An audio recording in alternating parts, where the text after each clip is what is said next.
Hi guys, नमस्कार। मैं राजू गुप्ता, आप लोग भोजपुरी सिंगर, आप लोग के प्यार दुलार आशीर्वाद से मैं देखिए अपने म्यूजिक स्टूडियो में बैठे हुए हैं।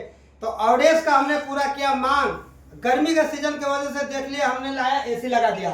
तो गाइस आप लोग एसी लगा दिया हो तो आप लोग ऑडियंस लोग को क्या है कि गर्मी नहीं लगना चाहिए। अगर कोई हमारे स्टूडियो में गाना गाने ले आ रहा है कहीं से भी, तो हमारे स्टूडियो गाना गाए, आप लोग आए, आपको इतना अच्छा सुविधा मिलेगा। गर्मी के लिए हमने इतना व्यवस्था किया कि स्टूडियो में देख लिया हम यहाँ पे लगा दिए हैं एसी। एसी लगाने का मतलब ये हुआ कि आपको गर्मी नहीं लगेगा। कहीं से भी आ रहे हैं दूर से, हमारे म्यूजिक स्टूडियो पे एक बार जरूर आए गाना गाने के लिए। कहाँ पे स्टूडियो हमारा है? गुजरात में, वापी, दमन, सिलवासा रोड पे, दादरा गार्डन के जस्ट सामने।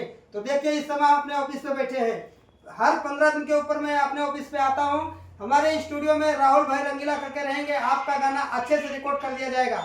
तो नई गाना हमारा जल्दी से ही, बहुत जल्दी मार्केट में फिर आ रहा है, आप लोग के लिए लेकर आ रहा हूँ। तब तक के लिए फिर मिलते हैं। वीडियो अच्छा लगा तो लाइक, सब्सक्राइब, वीडियो को शेयर करें, कमेंट करें। और हमारा स्टूडियो कैसा लगा ये बताएं हमें। पूरी सुविधा, सामान देख सकते हैं आप लोग।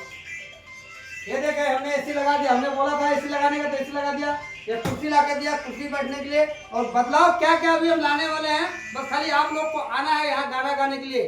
खाली आप लोग आओ गाना गाने के लिए, अपना प्यार और आशीर्वाद दो। नई हर महीने में हमारी स्टूडियो में चेंज मिलेगा आपको। कुछ नया नया ही लेके आऊंगा, नया दिखाऊंगा अपने स्टूडियो, अपने ऑडियंस के लिए सब कुछ करूंगा। आइडिया वीडियो में रिकॉर्डिंग करना है गाना तो हमारे यहाँ कर सकते हो। लड़की लोकेशन से लेकर सब कुछ मिल जाएगा यहाँ पे। तो आप लोग देरी किस बात करें, जल्दी से जल्दी आए जरूर हमारे गरिमा म्यूजिक स्टूडियो, वापी, दमन, सिलवासा रोड, गुजरात। चलिए नेक्स्ट वीडियो मिलते हैं।